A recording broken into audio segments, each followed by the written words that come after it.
Alhamdulillah, wassalatu wassalamu ala rasulillah, amma ba'd. Alors avant de commencer ce cours, je me suis rendu compte que durant le cours de la semaine dernière sur Al-Rusl, j'ai fait 3 étourderies que je tiens absolument à corriger. Dans les Sunan Al-Rusl, le Cheikh avait parlé de Minas Sunan al-Wudu qabla al-Rusl. Et moi je l'ai lu comme ça en arabe et j'ai traduit complètement autre chose. J'ai parlé d'une autre Sunan. Et moi je l'ai traduit comme le fait de commencer par la droite, les membres droits, au lieu des membres gauches. Et ça, en fait, je me suis emmêlé les pinceaux entre plusieurs Sunan. Donc ce n'est pas une erreur, c'est juste une erreur de traduction en fait. Donc parmi les Sunan que l'on n'a pas évoqué mais que l'on va voir, Inch'Allah, maintenant dans la fin du cours sur Al-Rusl, il y a le fait de faire ses ablutions avant de faire le Rusl. C'est ça qu'avait dit le Cheikh Al-Wudu. Le Cheikh il avait dit Raslu a'ba al-Wudu qabla al-Rusl. Et tout à la fin du cours, je vous avais parlé du fait qu'il était détestable de faire son Rusl, de prendre son Rusl dans de l'eau stagnante. Et j'avais dit que voilà, parce que certains savants voient que toute l'eau qui s'écoule de ton corps, elle finit impure. Alors en fait, c'est un manque de précision, car techniquement, l'eau n'est pas impure. Car si elle était impure, ça voudrait dire qu'on n'a pas le droit de la boire. Mais cette eau-là, selon ces savants, elle est pure, mais non purifiante. C'est-à-dire qu'elle est pure. On a le droit de boire l'eau de ce qui a coulé de ton corps lorsque tu as pris le Rusl, mais elle n'est pas purifiante, c'est-à-dire que tu ne peux pas t'en servir pour faire un autre Rusl ou d'autres ablutions, ou d'autres personnes ne peuvent pas se servir de cette eau. Donc là, c'était juste pour me reprendre sur le mot impur, qui est une approximation et une erreur. Ce n'est pas impur, c'est pur mais non purifiante. Et enfin, j'avais dit, en parlant du takhlil au sha'r, le fait de bien passer les doigts entre la chevelure, j'avais dit rapidement que ce n'était l'avis que de l'imam Malik, et en fait j'avais confondu avec ad-dalk. Le dalk, c'est le fait de frictionner sa peau, le fait de frotter sa peau, c'est ça l'avis de l'imam Malik. Mais le fait de passer les doigts dans la chevelure, c'est une sunna même chez l'imam Malik, en accord avec les 3 autres écoles. Alhamdulillahi Rabbil Alamin. Donc maintenant on termine le cours sur Al-Rusl. Wa nashra'u fi kayfiyati al-Rusl. Donc maintenant, c'est bien, ça va faire un récapitulatif pour ceux qui n'étaient pas là la semaine dernière. Le cheikh nous détaille et nous donne la description du Rusl, c'est-à-dire avec les actes obligatoires et les sunan. Donc le Rusl complet, celui par lequel on obtient la plus grande des récompenses. Alors le cheikh nous dit Al-Rusl an yaqula bismillah. Donc déjà la première des choses, on dit bismillah. On mentionne le nom d'Allah. Alors il y avait un frère qui m'avait posé une question judicieuse la semaine dernière.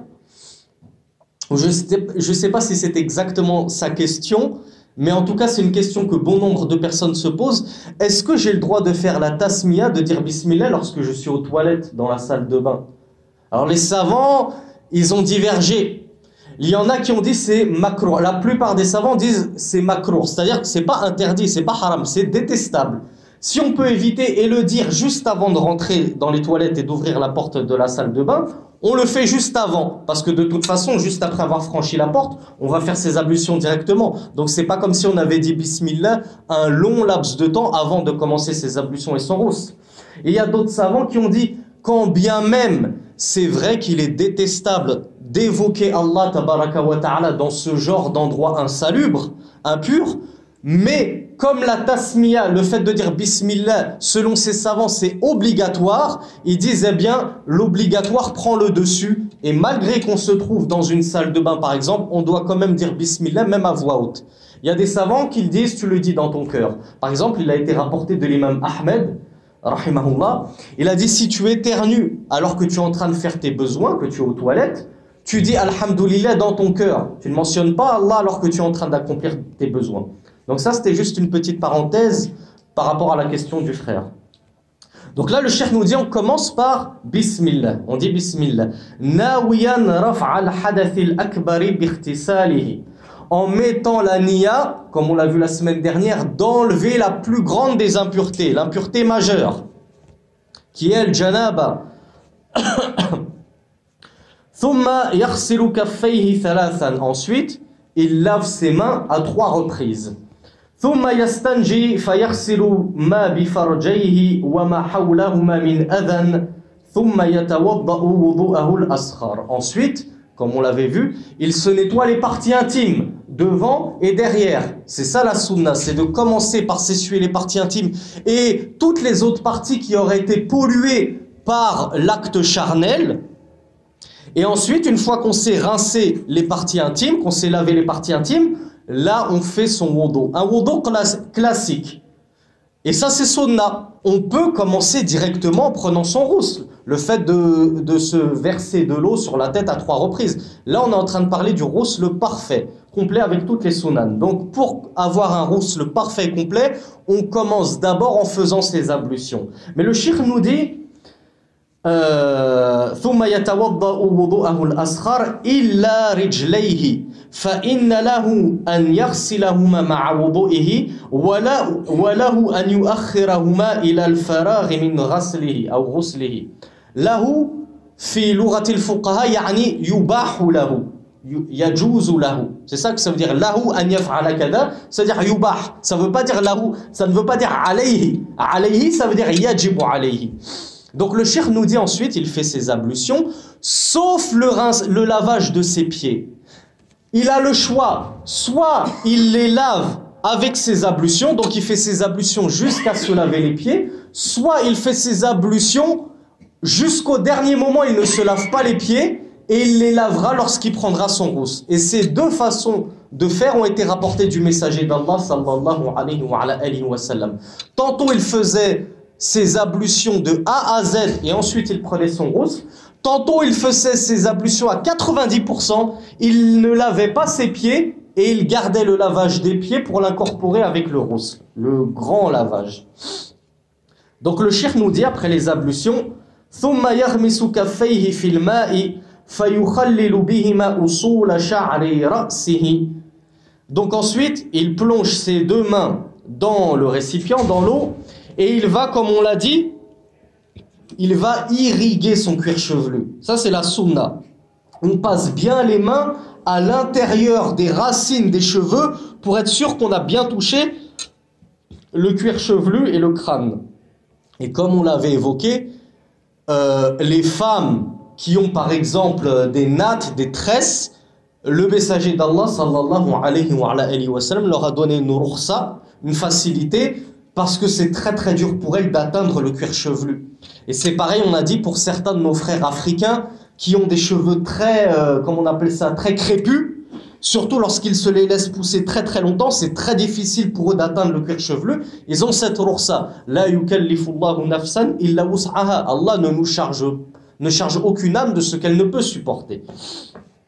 Donc après avoir bien irrigué, bien mouillé l'intérieur et les racines de ses cheveux et son cuir chevelu, ثم يغسل رأسه مع أذنيه 3 مرات ب3 غرفات أو غرفات. Ensuite, après avoir fait cette sunna, là vient la chose qui est obligatoire. C'est la première des obligations du roussel. Il se verse de l'eau à 3 reprises sur la tête. Bon, normalement une seule reprise suffit, mais la sunna c'est de le faire 3 fois. Donc il prend de l'eau et il se verse de l'eau sur la tête à 3 reprises et il laisse couler l'eau sur son corps et il se nettoie en même temps les oreilles.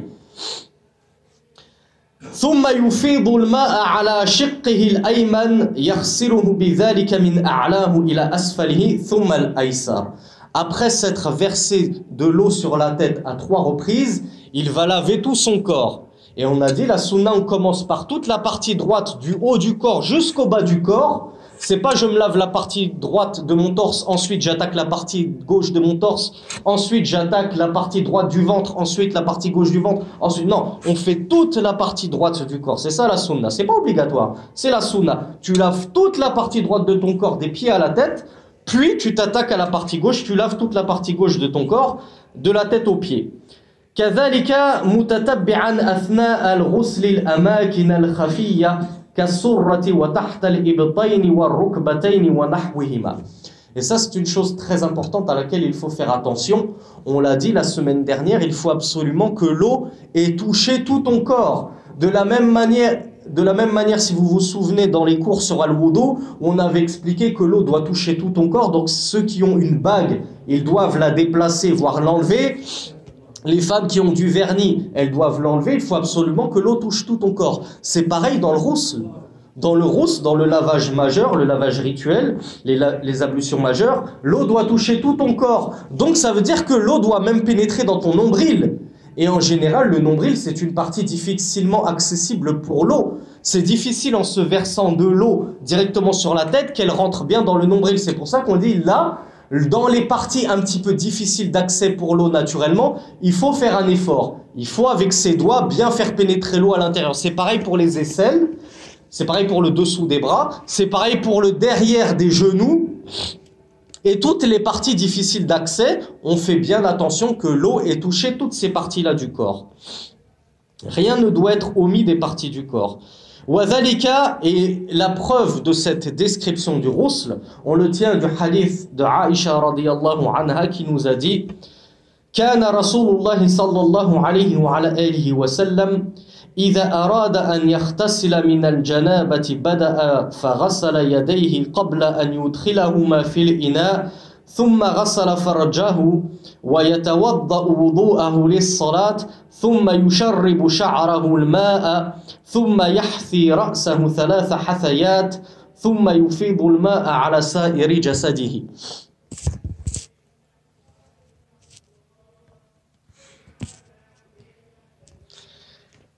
Ce hadith, il est rapporté par At-Tirmidhi et il est sahih. Donc Aïcha nous dit, le messager d'Allah sallallahu alayhi wa sallam, lorsqu'il voulait prendre son ghusl de la janaba, c'est-à-dire de l'impureté majeure suite par exemple à un rapport avec son épouse, il commençait par se laver les mains. Première chose, avant de les introduire dans le récipient. Ensuite, il lavait son sexe, il lavait ses parties intimes. Ensuite, il faisait son wudu de la même manière qu'il faisait son wudu pour la salat, pour prier. Ensuite, il imbibait ses cheveux d'eau. Il donne, l'expression en arabe, c'est il donnait à boire à ses cheveux, c'est-à-dire il les humidifie bien avec ses doigts, il les humidifie bien, il les imbibe bien d'eau, et ensuite il se versait sur la tête 3 poignées d'eau. Et ensuite, il faisait couler l'eau sur tout le reste de son corps. Maintenant, le cheikh évoque ma yumna'u bil janabati. Fa yumna'u bil janabati umur. Qu'est-ce que l'état d'impureté majeure interdit? Car on ne l'avait, je ne l'ai pas dit lorsque j'avais parlé des ablutions, parce que ça me semblait évident, mais il est toujours bon de le rappeler, sait-on jamais. Vous savez tous, peut-être que je l'ai dit, mais peut-être que je n'ai pas détaillé, il y a 2 sortes d'impuretés. Il y a l'impureté mineure et il y a l'impureté majeure. Et ce qui enlève l'impureté mineure n'est pas la même chose que ce qui enlève l'impureté majeure. L'impureté mineure, c'est par exemple lorsque l'on va aux toilettes, que l'on accomplit son besoin, que l'on a un vent. Lorsque survient ceci, on est dans un état d'impureté mineure. Et pour se débarrasser de cet état d'impureté mineure, on fait quoi? Des ablutions qui elles-mêmes sont mineures. Les ablutions mineures, c'est quoi? Al-wudu. Mais lorsqu'on se trouve dans un état d'impureté majeure, comme par exemple la femme qui serait en état de menstru, qui aurait ses règles, al-hayd, là, elle n'est plus en état d'impureté mineure, elle est en état d'impureté majeure. C'est une impureté encore plus grosse, qui nécessite quelque chose de plus costaud que le wudu, que les ablutions, pour se purifier. De la même façon, un homme qui a un rapport charnel avec son épouse, là, il n'est pas en état d'impureté mineure, il se trouve en état d'impureté majeure. Donc, il lui faut quelque chose de plus costaud que le simple wudu, que les simples ablutions, pour se purifier de cela. Cette chose encore plus costaud, c'est al-ghusl. C'est ce qu'on vient de voir par la présente. Maintenant, revenons à cet état d'impureté majeure, que l'on appelle en arabe al-janaba. Donc vraiment une impureté qui dépasse la petite impureté que l'on a lorsque l'on va aux toilettes. Cet état d'impureté majeure, il empêche beaucoup de choses. Il va empêcher bien évidemment tout ce qu'empêche l'état d'impureté mineure, mais plus que cela. L'état d'impureté majeure, il va empêcher, comme le dit le cheikh, premièrement, qira'atul Qur'an. إلا الاستعاذة لأن الاستعاذة ليست من القرآن. الاستعاذة أن تقول أعوذ بالله من الشيطان الرجيم كما قال الإمام النووي رحمه الله اتفق العلماء على أن الاستعاذة ليست من القرآن ولكن يجب أو يستحب على رأي بعض العلماء أن تأتي بها قبل أن تقرأ القرآن. Donc le cheikh nous dit la première chose qu'empêche l'état de janaba c'est qira'atul Qur'an illa al-isti'adhata wa nahwaha لقوله صلى الله عليه وعلى آله وسلم لا تقرأ الحائض ولا الجنب شيئا من القرآن وقول علي رضي الله عنه كان رسول الله صلى الله عليه وعلى آله وسلم يقرئنا القرآن على كل حال ما لم يكن جنبا. والحديث الأول رواه الترمذي والحديث الثاني كذلك رواه الإمام الترمذي وبعضه يعضل بعضا. Donc la première chose qu'empêche de faire cet état d'impureté majeure, al-janaba, le cheikh nous dit c'est la lecture du Coran. Lorsque l'on perd ses ablutions, on a perdu son wudu, je suis allé aux toilettes, j'ai uriné, est-ce que j'ai le droit de lire le Coran? Juste al-qira, je ne parle pas de toucher le Coran. Est-ce que j'ai le droit de lire le Coran? Naam, j'ai le droit de lire le Coran. On ne parle pas de toucher. Avant même de faire mes ablutions, je suis allé aux toilettes, j'ai fait mes besoins. Je ne fais pas mes ablutions, j'ai envie de lire le Coran, j'ai envie de faire une muraja. Est-ce que j'ai le droit? Oui, j'ai le droit de lire le Coran. On ne parle pas de toucher al-mushaf, on parle de lire de tête. Mais si je suis en état d'impureté majeure al-janaba, là, j'ai pas le droit. Vous avez vu, c'est vraiment une impureté qui empêche de faire beaucoup plus de choses que le simple petit état d'impureté mineure. Al-janaba nous empêche de lire le Coran. Tant que je suis dans cet état d'impureté majeure de janaba, je n'ai pas le droit de lire le Coran. Et ça s'applique à l'homme comme à la femme. Ça s'applique à celui qui est en état de janaba à cause d'un rapport sexuel ou à la femme qui est en état de règle ou qui est en état de lochi. Vous savez ce que c'est que les lochis? Les lochis, c'est le sang qui coule de la femme et qui dure à peu près une période de 40 jours suite à l'accouchement. Lorsque les femmes accouchent, elles ont du sang qui coule pendant une période qui varie entre 40 et 60 jours. C'est ce qu'on appelle les lochis. Les femmes, dans cet état-là, sont dans un état d'impureté majeure.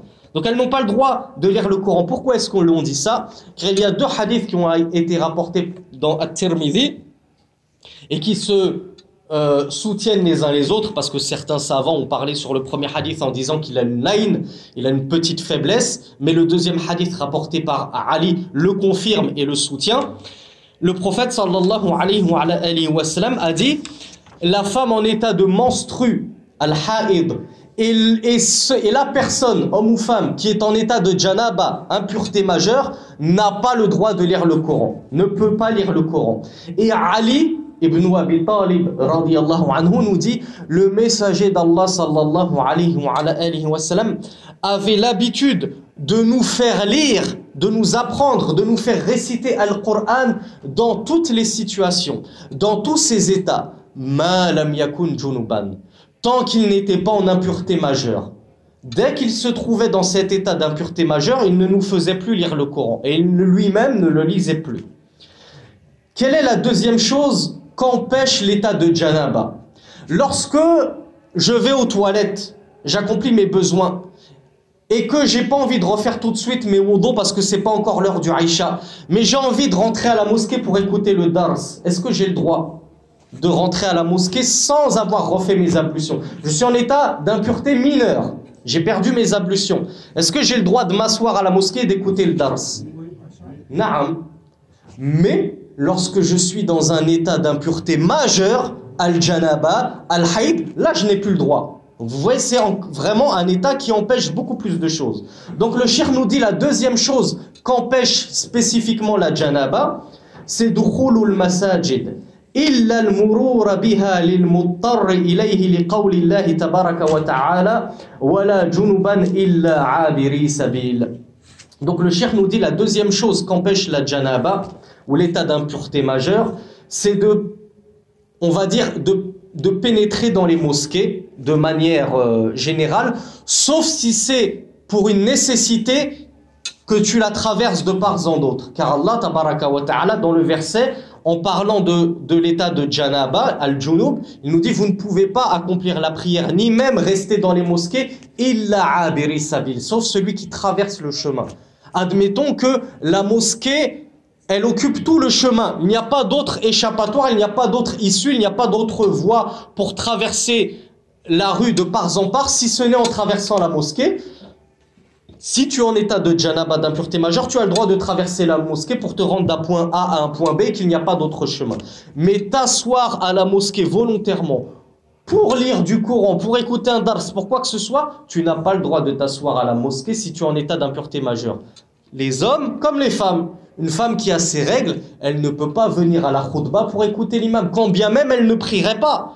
La femme, elle se dit, je prie pas, mais je viens juste pour écouter la khutbah. Non. Même la femme n'a pas le droit de venir s'asseoir dans la mosquée si elle est en état d'impureté majeure. La troisième chose qu'empêche l'état de janaba, as-salatu fardan kanat aw naflan. Liqawlihi ta'ala la taqrabu as-salata wa antum sukara hatta ta'lamu ma taqulun wa la junuban illa 'abiri sabilin hatta taghtasilu. Donc la troisième chose et la plus évidente qu'empêche l'état de janaba, c'est la prière, bien entendu. Puisque déjà, aslan, à la base, je n'ai pas le droit de prier alors que je suis en état d'impureté mineure. Je n'ai pas mon wudu, je n'ai pas mes ablutions, je n'ai pas le droit de prier, on est tous d'accord. Donc si je suis en état d'impureté majeure, aoula, an la astati' an usalli, wa yahrumu alayya an usalli.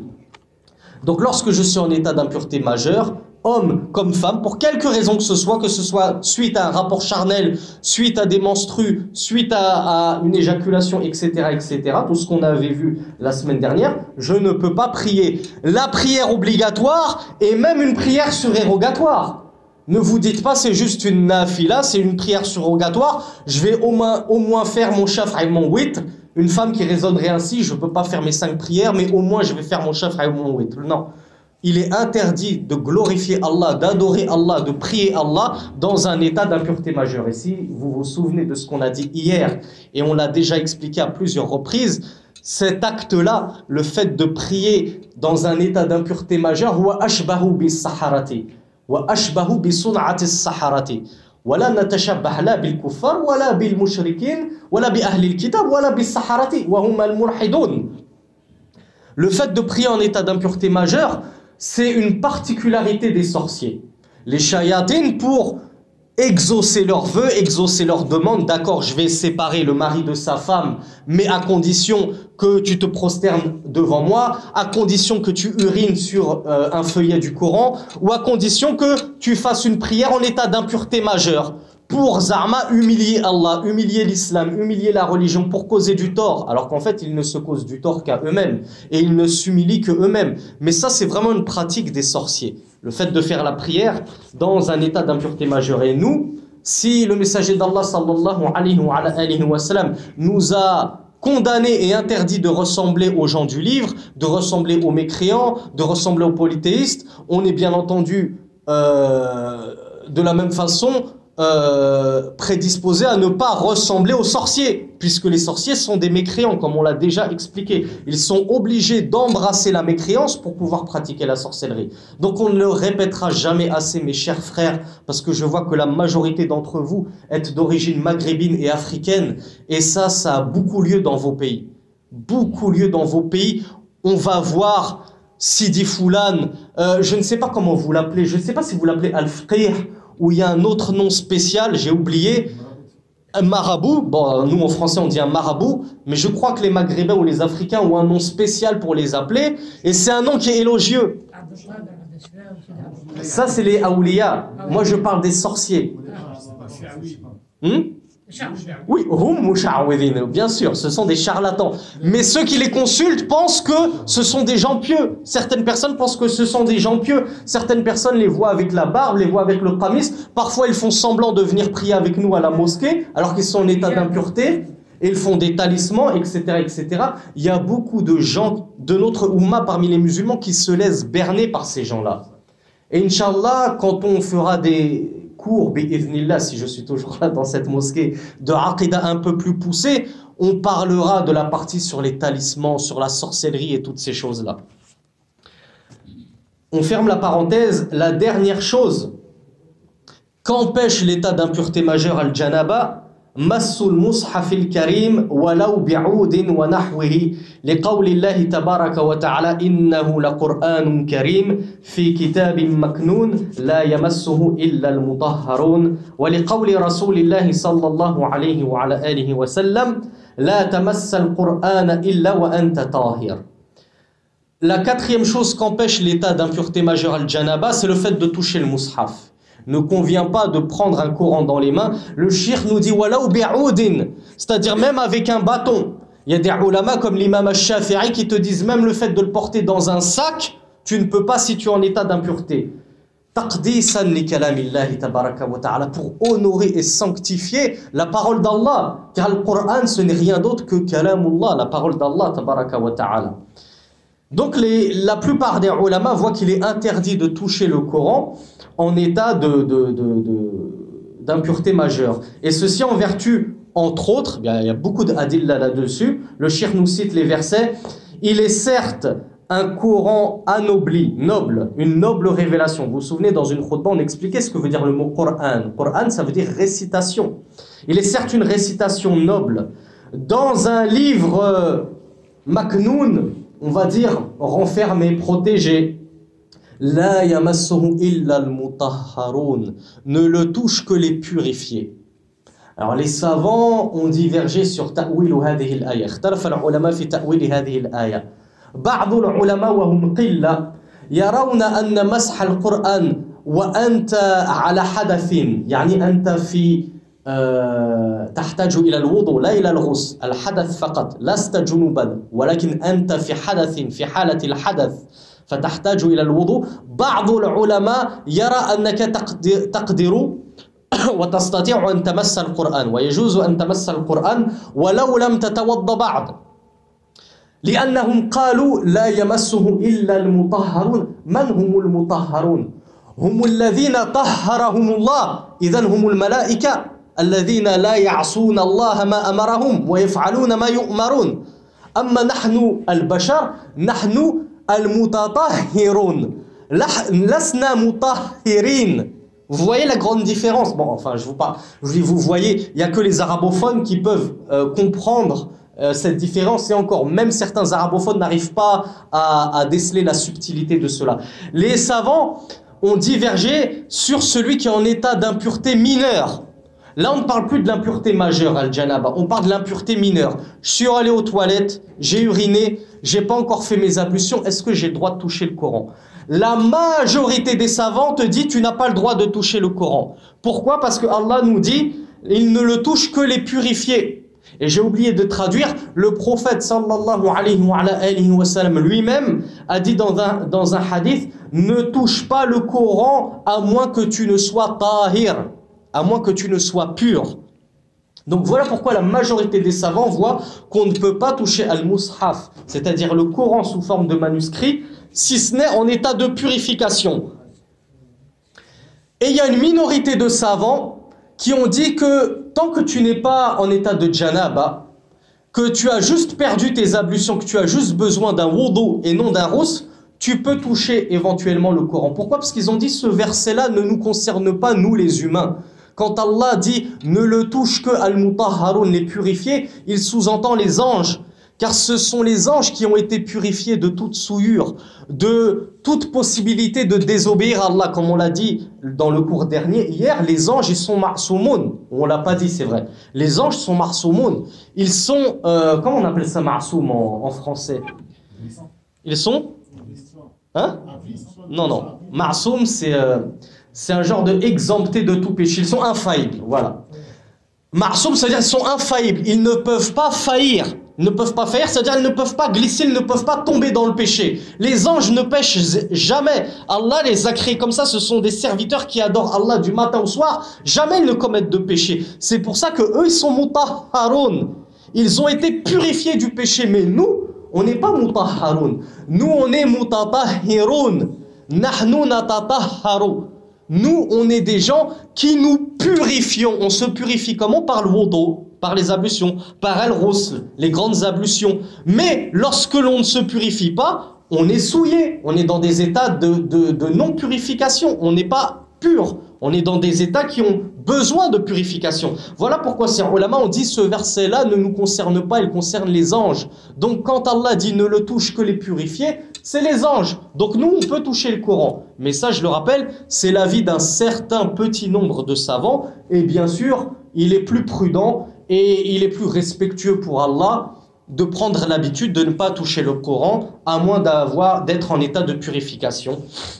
Donc d'avoir au moins fait ses ablutions. Maintenant, on va passer au chapitre sur le tayammum. J'espère qu'on aura le temps de le finir. Le tayammum, vous vous souvenez, on avait dit que c'était l'ablution sèche.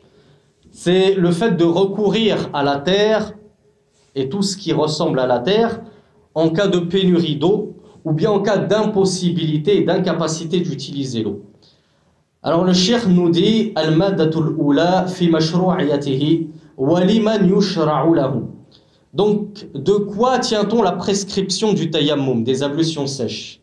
Le cheikh nous dit at-tayammum mashru'un bil Qur'an wa sunnah ash-sharifa.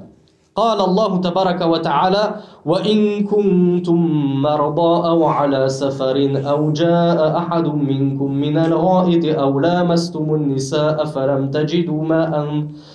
تجدوا ماء فتيمموا صعيدا طيبا فامسحوا بوجوهكم وأيديكم وقال النبي صلى الله عليه وعلى آله وسلم الصعيد يعني التراب الصعيد وضوء المسلم وإن لم يجد الماء 10 سنين والحديث رواه النسائي وابن حبان وهو صحيح. Donc le tayammum, on le tient de quoi? Comme d'habitude, al-Qur'an wa sunna. On le tient du Coran et de la sunna. Dans le Coran, Allah tabaraka wa ta'ala nous dit dans la sourate Les Femmes, et si vous êtes malade, ou bien que vous êtes en voyage, ou bien que l'un d'entre vous revient de ses besoins naturels, ou bien que vous avez touché les femmes, c'est-à-dire que vous avez eu un rapport charnel avec vos épouses, et que vous ne trouvez pas d'eau à ce moment-là pour vous purifier, eh bien, tayammamu sa'idan tayyiban. Vous vous souvenez ce qu'on avait dit de la définition linguistique du tayammum? Ma ta'rif al-lughawi? Man yadhkur lana ta'rif at-tayammum al-lughawi? Man yatadhakkar? Qui se souvient dans la langue arabe ce que veut dire tayammama? Hein? Non, presque. Presque. Hein? Taqsid. Ahsanta. At-tayammum huwa al-qasd. ولا تيمموا الخبيث منه تنفقون ولستم بآخذه إلى آخر الآية. Donc at-tayammum hiya al-qasd. Tayammum, c'est le fait de se diriger. Donc là, le tayammum, c'est le fait de se diriger vers une terre pure. Donc Allah tabaraka wa ta'ala nous dit, donc si vous ne trouvez pas d'eau, alors dirigez-vous vers une terre pure et essuyez-vous de cette terre pure vos visages et vos mains. Et dans la sunna, le messager d'Allah sallallahu alayhi wa sallam a dit, la terre c'est le wudu, donc c'est-à-dire ce sont les ablutions du musulman quand bien même il ne trouverait pas d'eau pendant 10 ans. Et nous, on avait dit quand bien même il ne trouverait pas d'eau pendant 1000 ans. Tant que tu ne trouves pas d'eau, tu peux faire tes ablutions avec de la terre, aucun grief, aucun blâme contre toi. Liman yushra'u tayammum. Est-ce que tout le monde a le droit au tayammum? Est-ce que dans tous les cas on peut faire le tayammum? Parce que j'ai la flemme d'aller aux toilettes, il y a une pierre à la mosquée, je la prends, hop, tac, je me casse pas la tête. Ah, il y a des conditions strictes pour pouvoir avoir cette rukhsa, cette facilité. Yushra'u tayammum liman lam yajidil ma ba'da donc liman lam yajidil ma. Première condition, le tayammum est légiféré pour celui qui ne trouve pas d'eau. Ça c'est la première des conditions. Il faut qu'il y ait une pénurie d'eau. Tu n'as pas d'eau autour de toi. Le cheikh va encore plus loin et précise ba'da talabihi talaban la yashuqqu ala mithlihi. Après avoir cherché l'eau d'une recherche qui n'est pas trop contraignante pour lui. Si vous vous souvenez, parce qu'on avait brièvement parlé du tayammum dans un dars précédent, il y a quelques semaines, on avait dit que les fuqaha, les ulama ont dit que si tu dois sortir de chez toi pour aller demander à ton voisin de l'eau, tu dois le faire. Si toi tu as une coupure d'eau pour une raison ou une autre, mais parce que souvent, quand c'est des coupures d'eau, c'est tout l'immeuble qui est affecté. Mais parfois, l'immeuble d'en face n'est pas affecté par la coupure d'eau. Donc toi, tu dois descendre de ton immeuble, quand bien même tu habites 6 étages, aller dans l'immeuble voisin et demander à ton voisin de l'eau. Ça, c'est facile à faire au bled, dans les pays musulmans. Ici en France, c'est un peu plus compliqué. Mais c'est une condition. Il ne faut pas trop se simplifier la vie. C'est pas parce qu'il y a une coupure d'eau chez toi, ah, c'est bon, j'ai le droit au tayammum. Non, t'as pas le droit au tayammum. Tu dois chercher l'eau. Imaginons qu'en face de toi, t'as un épicier. T'as un épicier juste en face de toi qui vend de l'eau à un prix modique parce que l'eau, normalement, ça ne coûte pas cher. Les ulama te disent, si tu as le prix de l'eau, et franchement, 1 litre d'eau, ça coûte quoi, mes frères? 17 centimes, 20 centimes, et encore quand c'est de la marque. Si vous prenez de la cristalline, avec 1 euro, vous avez un pack de 6. Donc, les ulama te disent, tu es obligé d'acheter cette eau pour pouvoir faire tes ablutions. Tu peux pas te simplifier la vie en disant, ah, j'ai pas d'eau chez moi, j'ai le droit au tayammum. Donc le shirk nous dit ensuite, donc, et comme le dit le shirk, c'est-à-dire que si le fait de trouver de l'eau te nécessite de faire une recherche compliquée, c'est-à-dire que toi tu es seul et que tu sais qu'il y a de l'eau dans tel village, mais ce village il est à 10 km, la religion elle est facilitée. Allah ne te demande pas de taper 10 km aller-retour pour aller chercher de l'eau. On te dit, il ne faut pas sombrer dans l'extrême facilité, mais il ne faut pas non plus sombrer dans l'extrême et dans les extrémismes. Baïna baïn. Mais on ne se simplifie ni trop la vie, ni on se complique la vie. Aw wajadahu wa lam yaqdir ala isti'malihi li maradin aw kana yakhsha bi isti'malihi ziyadat al marad aw ta'khir al bur'i aw kana la yaqdiru ala al harakati wa lam yajid man yunawiluhu iyyahu. Et la deuxième condition, la première condition, c'est la pénurie d'eau. On ne trouve pas d'eau. Et la deuxième, donc c'est soit la première condition, soit la deuxième. C'est pas la première et la deuxième. Soit on ne trouve pas d'eau, soit la deuxième condition qui nous permet de faire at-tayammum, c'est qu'on est dans l'incapacité d'utiliser l'eau.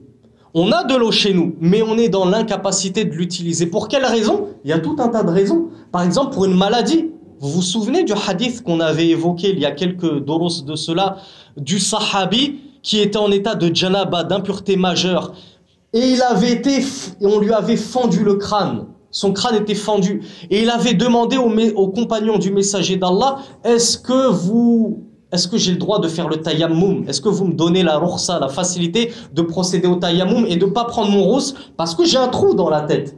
Ils lui ont dit non. Tant que tu as de l'eau à côté de toi, tu dois faire ton rousse.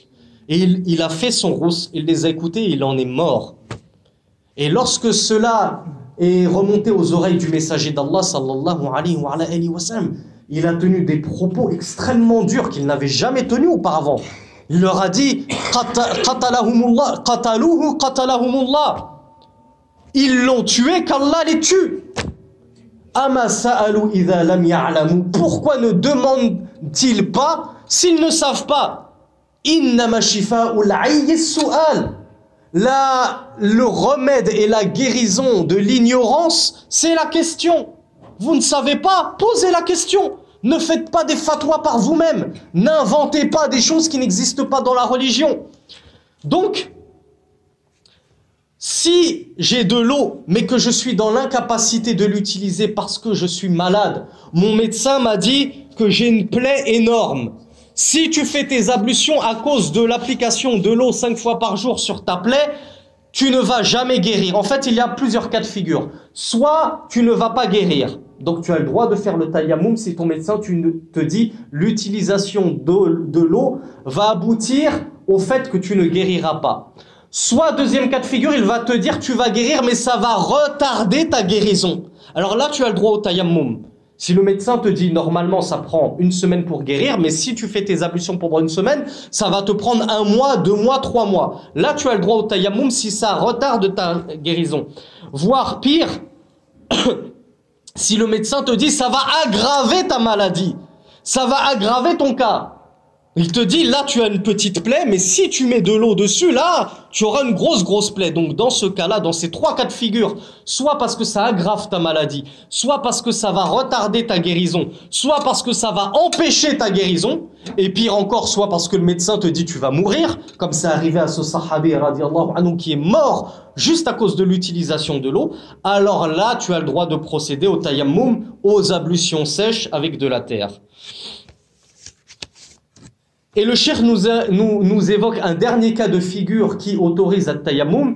Il nous dit, c'est si tu es dans l'incapacité motrice d'utiliser l'eau, parce que tu es par exemple tétraplégique, tu es handicapé, tu ne peux pas utiliser de l'eau. Mais d'habitude, ta femme vient te faire tes ablutions, c'est elle qui te nettoie, ou ton enfant, ou ton infirmière, ou ton aide-soignante, etc., etc.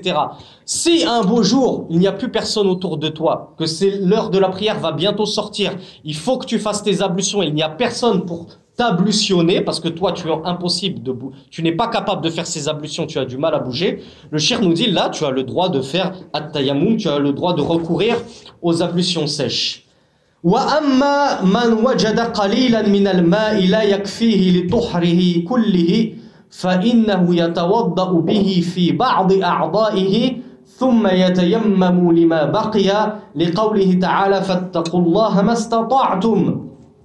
Le cheikh évoque un dernier cas de figure qui peut se produire, moi ça m'est souvent arrivé en Égypte, c'est le fait qu'on n'ait pas une quantité d'eau suffisante. Bon, après, comme on l'a vu, normalement, le messager d'Allah, comme on l'a dit, sallallahu alayhi wa sallam, il arrivait à faire ses ablutions avec un moud, avec ce que les 2 mains jointes peuvent puiser d'eau. Mais bon, nous, on a besoin de 10, 12, 20, juste pour des ablutions.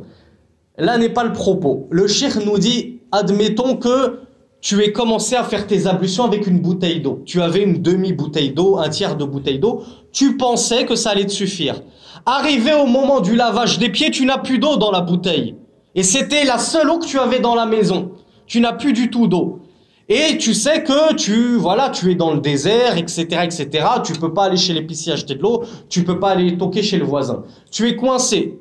Donc qu'est-ce que tu fais? Le cheikh nous dit, s'il n'a pas assez d'eau pour compléter toutes ces ablutions, qu'est-ce qu'il doit faire? Eh bien, il utilise quand même cette eau. Parce que, admettons aussi que tu as une faible quantité d'eau et tu sais déjà, avant même de commencer, que ça va pas te suffire. Tu es sûr que ça va pas te suffire. Tu as juste un fond. Qu'est-ce que tu fais? Est-ce que tu as le droit de délaisser ce fond et de commencer directement le tayammum? Si j'ai ça dans la bouteille d'eau, est-ce que j'ai le droit de me dire de toute façon, ça va jamais me suffire, ça sert à rien de faire mes ablutions avec ça d'eau, je passe directement au tayammum parce que j'ai pas d'autre eau. Est-ce que j'ai le droit? Non. J'ai pas le droit de délaisser cette eau. Le cheikh nous dit, tu dois utiliser cette eau, quand bien même elle ne te suffirait pas. Tu commences déjà par ta madmada, par exemple, al-istinshaq, ou bien le lavage du visage. Et ensuite, dès que tu as consommé toute cette eau, tu fais le tayammum. Donc rappelez-vous la première des conditions. On a dit le tayammum, il n'est permis qu'en cas de pénurie d'eau. Là, tu as un petit peu d'eau. Tu ne peux pas dire je n'ai pas d'eau. Lam ajidil ma. Tu ne peux pas dire je ne trouve pas l'eau, tu la trouves. Donc si tu trouves de l'eau, tu l'utilises. Si elle ne te suffit pas entièrement, ma'alish, c'est pas grave, aucun souci. Tu complètes avec le tayammum, tu fais le tayammum à ce moment-là. Allah tabaraka wa ta'ala nous dit fattaqullaha mastata'tum. Craignez Allah autant que vous le pouvez. Vous pouvez faire la moitié des ablutions avec de l'eau, faites la moitié des ablutions avec de l'eau. Mais ne vous dites pas mieux vaut rien faire que de faire la moitié. Non, au contraire. Mieux vaut faire la moitié des ablutions avec de l'eau que rien du tout avec de l'eau. Si tu trouves de l'eau, tu es obligé de l'utiliser. Naam. Parce que si on a une bouteille d'eau, on traverse le désert, et qu'on sait qu'on va pouvoir, on aura de discuter à la fin, Naam. pour pouvoir finir de traverser le désert, on a une bouteille d'eau. Ouais, tu la conserves parce que ta survie est prioritaire aux ablutions. Pour pallier les ablutions, pour compenser les ablutions, il y a tayammum. Mais pour pallier la soif, il n'y a rien. Tu peux pas boire du sable pour remplacer l'eau. Donc là, ta survie est prioritaire. Là, c'est une question de bon sens. Maintenant, il est à quelle heure le Aïcha? Ah, c'est 19h pile. C'est bien. D'accord. Maintenant, on attaque comment opérer, comment procéder au tayammum, quels sont les actes obligatoires au tayammum, quels sont les sunan. Premièrement, al-furud. Qu'est-ce qui est obligatoire de faire durant le tayammum? Et ça, comme d'habitude, je vous le dis toujours, ala madhhab al-shaykh. C'est l'avis du shaykh. Les savants ont beaucoup divers. Il y a pas, vous savez qu'il y a 4 écoles en islam qui ont en tout cas traversé les époques jusqu'à arriver de nos jours. À l'époque, il y en avait plus d'une douzaine. Il y avait l'école de Sufyan ibn Uyayna, Sufyan al-Thawri, Abdullah ibn al-Mubarak, etc., etc. Al-Layth ibn Sa'd, etc., etc. Maintenant, on a 4 écoles principales. Abu Hanifa, les Hanafites, l'imam Malik, qui a donné les Malikites, l'imam al-Shafi'i, qui a donné les Shafi'ites, l'imam Ahmed ibn Hanbal, qui a donné al-Hanabila, les Hanbalites. Il n'y a aucune de ces 4 écoles qui est d'accord avec l'autre sur la question du tayammum. Donc, lorsqu'on va énumérer les furud et les sunan, les actes obligatoires et les sunan, ne me dites pas, mais moi j'avais entendu que... Oui, parce que ils ont trop divergé sur la question. Donc, pour ne pas compliquer le cours, on va juste s'en tenir à l'avis du cheikh. Furud al-tayammum, les actes obligatoires. Premièrement, an-niyya, comme d'habitude, l'intention. L'intention, c'est la première des choses à faire, c'est obligatoire. Tu n'as pas l'intention de faire le tayammum, ton acte est caduc, il est invalide, il n'est pas compté. لقول النبي صلى الله عليه وعلى آله وسلم إنما الأعمال بالنيات وإنما لكل امرئ ما نوى. Vous le connaissez tous par cœur maintenant, Inch'Allah. فماذا ينوي؟ ماذا ينوي مريد التيمم؟ أسمعكم، أسألكم، je vous pose la question. ماذا ينوي؟ ينوي الصلاة، إباحة الصلاة يعني. نعم، نعم. Naam. Vous avez d'autres réponses? Raf'u al-hadath. C'est cette réponse que j'attendais. اختلف العلماء في نية التيمم لأن في الأصل اختلفوا هل التيمم يرفع الحدث أم لا أم هو طهارة ضرورية لا ترفع الحدث. Les savants ont divergé sur la niya à mettre lorsque je vais faire le tayammum. Est-ce que je vais mettre la même niya que le wudu et le rousse, c'est-à-dire enlever cet état d'impureté al-hadath qu'on appelle dans la langue arabe, ou bien je vais mettre la niya, comme l'a dit le hajj, de faire la prière. Je mets la niya de pouvoir faire la prière par ce tayammum. Les savants ont divergé pour cela sur la question précédente qui est de savoir, mais aslan, à la base, est-ce que le tayammum, il enlève cet état d'impureté ou il ne l'enlève pas?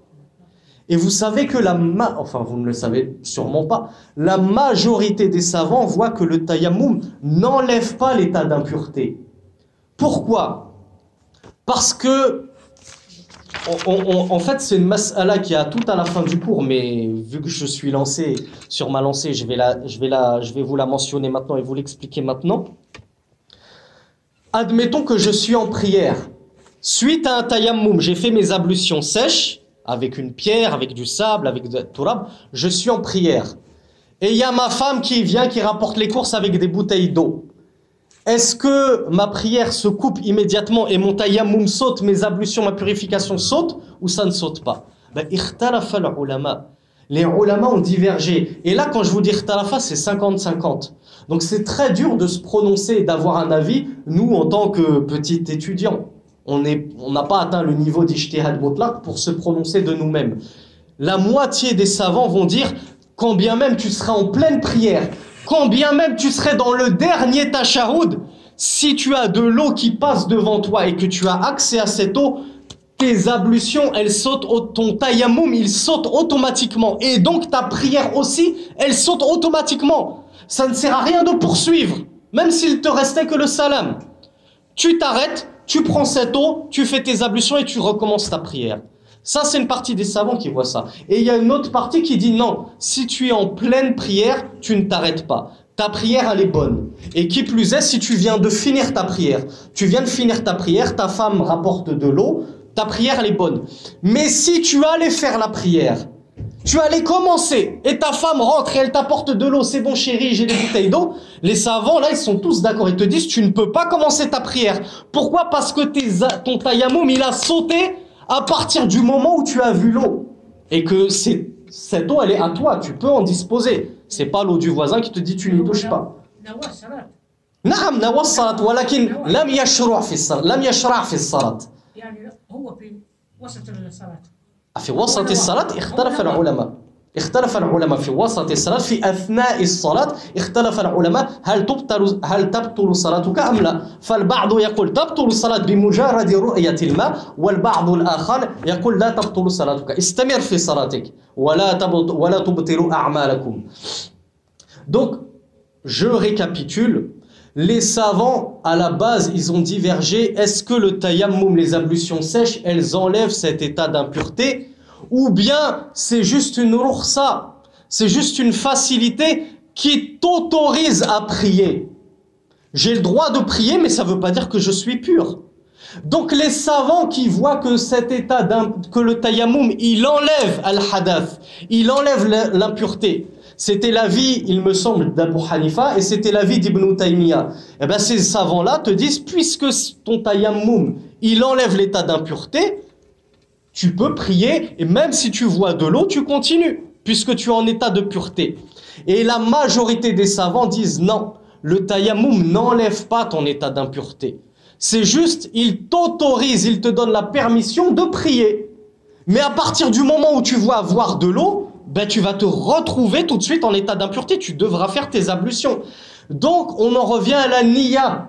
Par rapport à ce khilaf, par rapport à cette divergence, quelle niya je dois mettre? Est-ce que je mets la niya d'enlever mon état d'impureté, alors qu'on l'a vu, la majorité des savants ont dit non, le tayammum n'enlève pas ton impureté? Ou bien je mets la niya, comme l'a dit Al-Hajj, juste ibahatus salat, de pouvoir avoir la permission de faire la prière. Ben c'est ça que le cheikh nous dit. Le cheikh, lorsqu'il nous parle de la niya, il nous dit fayanwi at-tayammuma bit-tayammumi istibahata al-mamnu'i min salatin wa nahwiha bi fi'lihi at-tayammum. Lorsque je vais faire le tayammum, je vais mettre la niya de pouvoir faire ma prière, par exemple la dhuhr, et ou bien si c'est juste pour lire le Coran. Si j'ai envie de lire le Coran et que je suis en état d'impureté majeure, je vais faire le tayammum en mettant la niya de pouvoir lire le Coran. C'est pas je mets la niya de me débarrasser de cet état d'impureté majeure. Et j'ouvre une seconde parenthèse par rapport à cela qui découle de cela. Wa as'alukum hal yajuzu li an usalliya akthar min fardin bi tayammumin wahidin. Yani atayammamu wa usalli dhuhr وكذلك أصلي العصر بنفس التيمم هل يجوز ذلك؟ لا يجوز متفقون؟ اختلف العلماء في ذلك كالعادة دائما العلماء يختلفون والإمام أحمد والإمام أبو حنيفة يرون جواز ذلك يرون جواز تعدد الصلوات بنفس التيمم والإمام مالك والإمام الشافعي يقولون لا تكفيك أو لا يكفيك تيمم واحد لصلاتين بل عليك أن تتيمم لكل صلاة. Les savants ont divergé sur la question est-ce que j'ai le droit de prier plus d'une prière obligatoire? On ne parle pas des nafilas. Les nafilas, ça suit la prière obligatoire. Tu as fait le tayammum, tu veux prier le dhuhr, tu peux prier les 2 rak'as avant le dhuhr et les 2 rak'as après le dhuhr, il n'y a pas de problème. Mais on parle des prières obligatoires. Je fais mon tayammum, je prie mon dhuhr. Est-ce que j'ai le droit de prier la prière du asr avec le même tayammum, sans le renouveler? Les savants ont divergé. L'imam Ahmed, Abu Hanifa, ils disent oui, tu as le droit. Tu as le droit même de prier 3, 4, 5 prières, autant de prières que tu veux, avec le même tayammum, tant que tu ne l'as pas perdu. Tant que tu n'es pas allé à la selle, que tu n'es pas allé aux toilettes, que tu n'as pas eu de rapport, etc. etc. Et il y a d'autres savants comme l'imam Malik, l'imam Shafi'i qui disent non. Avec un tayammum, tu ne peux prier qu'une seule prière. Pourquoi? Parce qu'on l'a dit, le tayammum n'enlève pas ton état d'impureté. C'est juste une rukhsa, c'est une facilité, c'est une permission. Donc cette facilité, il ne faut pas en abuser. Tu dois refaire ton tayammum, tes ablutions sèches pour chaque prière. Ça, c'était l'avis des Malikites et l'avis des Shafi'ites. Donc, vous voyez, il y a une grosse divergence là-dessus. Donc, on en revient à la niya. L'intention, il vaut mieux, lorsque l'on fait le tayammum, mettre l'intention de ce qu'on veut faire. Pas d'enlever al-hadath, l'impureté. On va mettre l'intention de pouvoir prier. Je mets l'intention de pouvoir rester à la mosquée. Je mets l'intention de pouvoir lire al-mushaf, le Coran. Le deuxième fard, la deuxième obligation, as-sa'id at-tahir. Donc c'est la terre pure, c'est indispensable pour le tayammum. Je ne peux pas faire mon tayammum, mes ablutions sèches avec du verre. Je ne peux pas faire mes ablutions sèches sur du plastique. Je ne peux pas faire mes ablutions sèches sur etc. etc. Il faut de la terre. Et les ulama ont divergé là-dessus.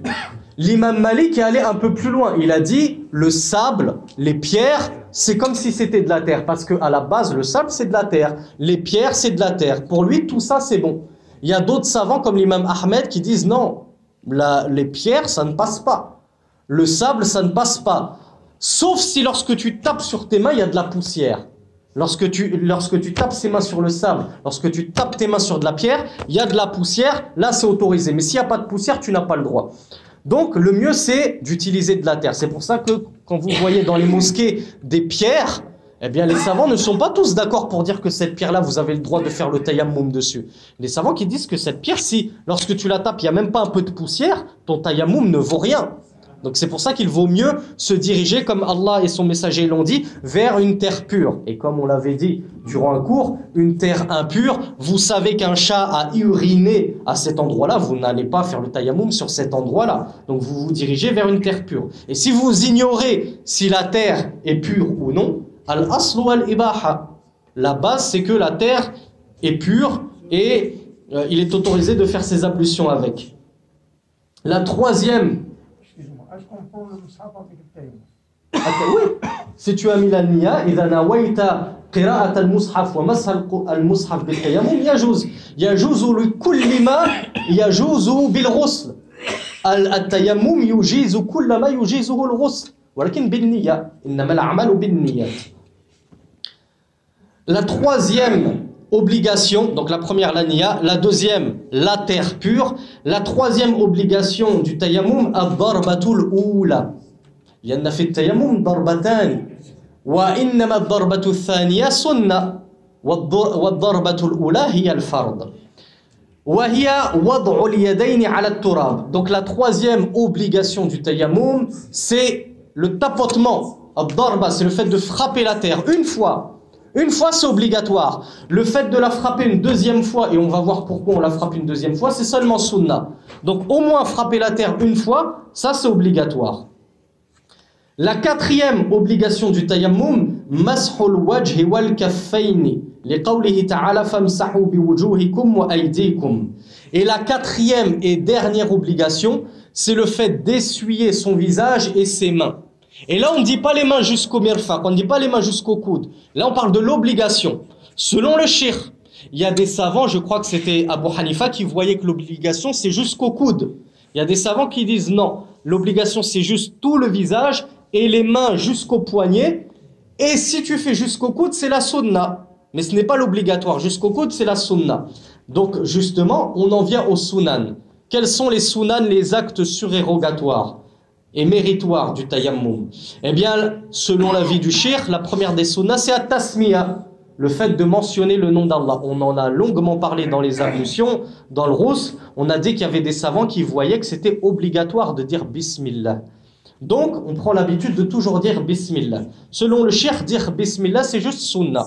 Si tu l'oublies, ton tayammum est quand même correct, selon la majorité des savants, ne vous en faites pas. Donc, at-tasmiya wa hiya qawlu bismillah, idh hiya mashru'atun fi kulli amalin dhi balin. La deuxième sunna, ad-darbatu thaniya. Donc, c'est le fait de frapper une deuxième fois la terre. Idh al-ula fardun wa takfi fihi wa thaniya sunna. Donc, l'obligatoire, c'est de frapper une seule fois la terre. J'essuie mon visage, j'essuie mes mains. Mais la sunna, c'est de frapper une fois la terre, j'essuie mon visage. Je frappe une deuxième fois la terre et j'essuie mes mains. C'est ça la sunna. C'est pour ça qu'on dit darbatu thaniya sunna. Le fait de frapper une deuxième fois la terre, c'est une sunna. Si tu veux essuyer le visage et les mains en une seule fois, en un seul coup, c'est l'obligatoire, c'est le minimum syndical. La troisième sunna, mashu dhira'ayni ma'al kaffayni. Et ça on l'a dit, هذا على مذهب الشيخ واختلف العلماء في ذلك. بعضهم يرى سنية ذلك وبعضهم يرون وجوب ذلك، وجوب المسح إلى الذراعين إلى المرفقين. Hein? لا أتذكر من هو الشيخ الذي يرى الوجوب ومن هو الشيخ الذي يرى الاستحباب. نعم. ليس له مذهب مقيد، لا يتقيد بمذهب وإن كان جزائريا الأصل. Donc la troisième sunna مسح الذراعين مع الكفين إذ لو اقتصر على مسح الكفين لأجزأه. Donc le cheikh nous dit la sunna c'est d'essuyer ses mains jusqu'au bras, c'est-à-dire jusqu'au coude. Mais s'il se suffit d'essuyer jusqu'au poignet, simplement les mains, cela lui suffit. وإنما يمسح الذراعين احتياطا وذلك للخلاف في معنى اليدين في الآية هل هما الكفان وحدهما أو هما مع الذراعين إلى المرفقين.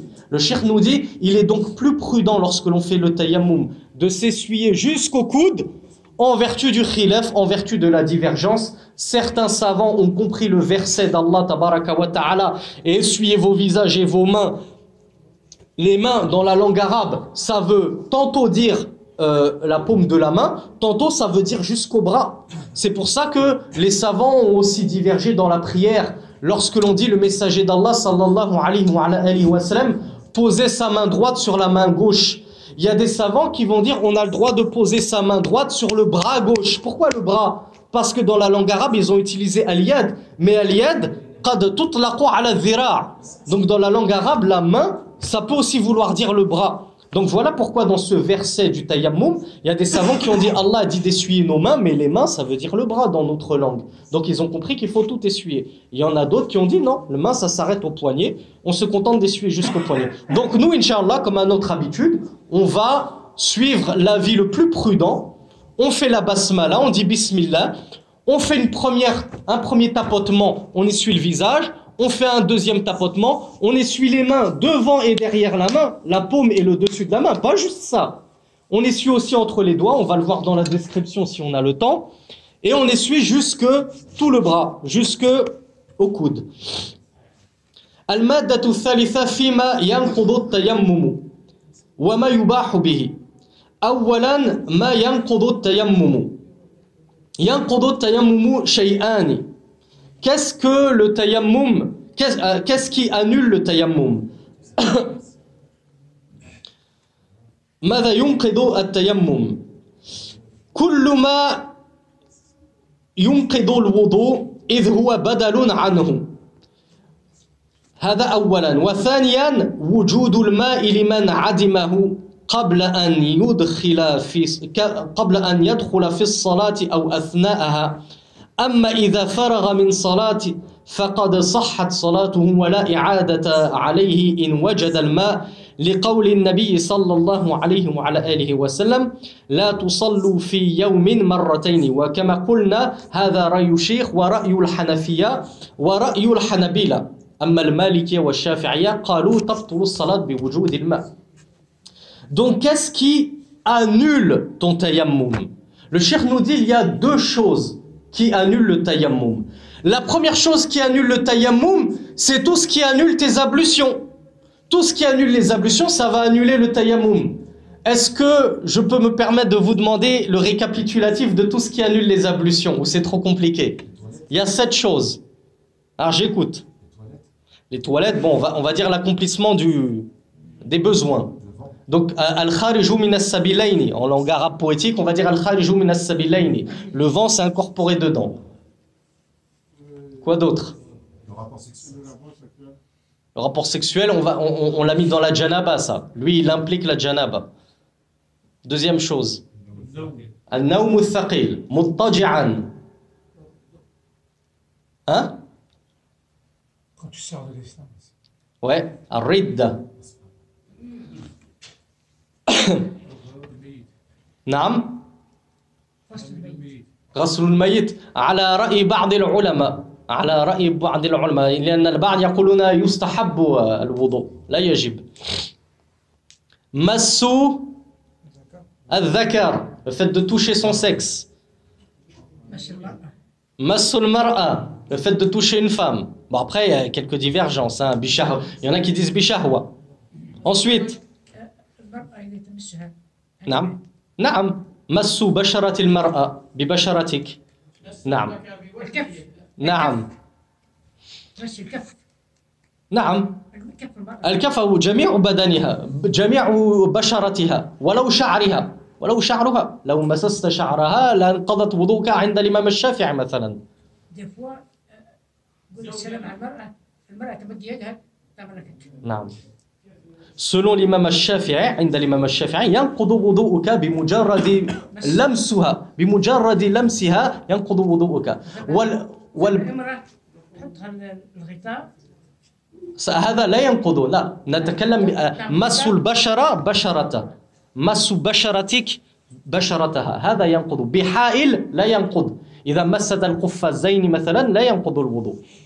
Et le dernier, c'est aklu lahm al-jazour, le fait de consommer de la viande de chameau, on l'avait vu selon une partie des ulama. Et vous l'avez pas évoqué, zawalul aql, al-irma, lorsque l'on perd l'esprit parce qu'on a trop bu, parce qu'on s'est évanoui, tout ça, ça annule les ablutions. Donc tout ce qui annule les ablutions, toutes ces choses qu'on vient de récapituler, ben ça annule le tayammum. Celui qui va aux toilettes, il perd son tayammum. Celui qui touche une femme avec shahwa, selon certains savants, ça annule son tayammum. Celui qui mange de la viande de chameau, selon certains savants, ça annule son tayammum. Celui qui s'évanouit, selon certains, pas selon certains savants, selon tout le monde, ça annule son tayammum. Celui qui touche son sexe, selon certains savants, ça annule son tayammum. Et il y a une deuxième chose qu'on a vue en tout début de cours et qui est là spécifique au tayammum et qui l'annule, c'est la présence d'eau. Lorsque l'on trouve de l'eau, là le tayammum devient il s'annule. Maintenant, on l'a dit parce que là c'est là que le cheikh l'évoque, il a évoqué le cas de celui qui est en prière. Donc moi je vous ai un petit peu mis la fin du cours en plein milieu, mais c'est pas grave, on va le répéter comme ça tout redeviendra clair. Lorsque je trouve de l'eau, mon tayammum devient caduc, il saute, je dois refaire mes ablutions. Maintenant le cheikh nous dit, sauf si tu es en pleine prière. Parce que le cheikh là, il voyait l'avis des malikites. L'avis des malikites, l'avis des chafi'ites, c'est que si tu es en pleine prière et qu'on t'apporte de l'eau, tu continues ta prière, tu n'annules pas, ta prière elle est bonne. Et comme on l'a dit, Abu Hanifa, l'imam Ahmed, l'autre moitié des ulama te disent, même en pleine prière, ton tayammum il saute et donc ta prière elle saute, tu dois faire tes ablutions avec de l'eau et tu dois recommencer ta prière. Yubahu bit tayammum. Qu'est-ce que le tayammum rend possible? Yubahu bit tayammum kullu ma kana mamnu'an qablahu min salatin aw tawafin aw mass mushafin aw qira'ati qur'anin aw mukthin fil masjid. Ça aussi, je l'ai dit un petit peu, j'ai encore emprunté de la fin du cours au début. Le Hajj nous posait la question, qu'est-ce que on peut faire avec le tayammum? Est-ce que j'ai le droit de lire le Coran? Le cheikh nous dit, tu peux faire avec ton tayammum tout ce que tu as le droit de faire si tu avais fait tes ablutions avec de l'eau. En termes de prière, en termes de lecture du Coran, en termes de rester dans la mosquée pour écouter un dars, en termes de tawaf bil Kaaba. Vous savez que pour faire le tawaf à la Mecque, autour de la Kaaba, on est obligé d'être dans un état de pureté, on ne peut pas le faire sans wudu. Donc tu peux faire le tawaf avec le tayammum. Tout ce que les ablutions permettent de faire, le tayammum le permet. Et enfin, dernièrement, et vous m'excuserez d'y aller assez vite, fi kayfiyati tayammum. Donc là, gros récapitulatif, comment procède-t-on, comment effectue-t-on les ablutions sèches? Alors le cheikh nous dit an yaqula bismillah. Donc on dit et on commence à chaque fois toute chose, toute adoration par al-basmala. On dit bismillah au nom d'Allah. Nawiyan istibahati ma yatayammamu lahu bi fi'li at-tayammum. En mettant la niya de rendre autorisé ce qu'il a l'intention de faire avec son tayammum. Donc si c'est pour prier, je mets la niya en faisant mon tayammum de pouvoir prier. Si c'est pour lire le mushaf, je mets la niya lorsque je fais mon tayammum de pouvoir lire le mushaf. Si c'est pour assister à un dars, je mets la niya de pouvoir rester dans la mosquée. ثم يضرب بكفيه وجه الأرض من تراب أو رمل أو حجارة أو سبخة ونحوها ولا بأس أن ينفض الغبار من كفيه نفضا خفيفا. Ensuite, il frappe un coup la terre ou, selon l'avis du cheikh et des malikites, le sable, les pierres et tout ce qui ressemble à cela. Et le cheikh nous dit, il n'y a pas d'inconvénient à ce qu'il souffle brièvement sur ses mains pour éloigner le plus gros de... Parfois on frappe la terre un peu trop fort, on a de gros morceaux de terre.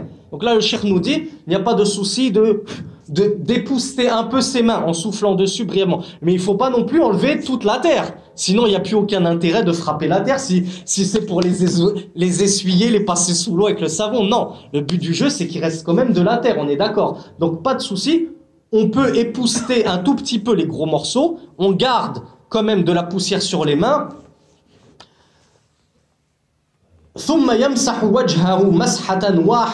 Et ensuite, à l'aide de cette première tape sur la terre, il essuie son visage. Donc, inutile de vous rappeler ce que veut dire essuyer le visage. On a déjà expliqué dans le wudu, c'est tout ça le visage. À partir de la racine des cheveux habituels jusqu'au bas du menton et d'une oreille jusqu'à l'autre, de l'extrémité de l'oreille jusqu'à l'autre. ثم يضرب إن شاء بكفيه الأرض فيمسح كفيه مع ذراعيه إلى المرفقين إن شاء لأنها سنة عند الشيخ. Ensuite le cheikh nous dit et s'il veut, puisque c'est simplement sunna d'après cheikh et d'après certains ulama, il frappe une deuxième fois la terre. Il frappe une deuxième fois la terre, effectivement, et il essuie ses mains. Bon, essuyer les mains, c'est une obligation, on est bien d'accord. Mais c'est le fait de frapper une deuxième fois la terre qui est simplement sunna. Donc je frappe une deuxième fois la terre, et là je m'essuie les mains. Donc al-kaf, la paume de la main et le dessus de la main. Et le cheikh nous dit, Inch'Allah, s'il souhaite, il va jusqu'au mirfaq, jusqu'au coude, parce que selon le cheikh, c'est simplement sunna.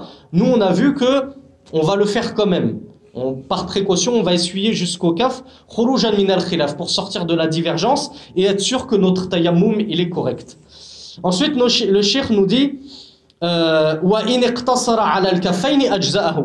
S'il essuie uniquement ses mains, ça lui suffit, parce que c'est l'obligatoire. Et on a fini le cours, alhamdoulilah, pile poil à temps. Le prochain cours auquel je vous incite chaudement à assister, c'est al-mas'u ala al-khuffayn wal-jaba'ir, et c'est le cours sur l'essuyage sur les chaussures, al-khuf.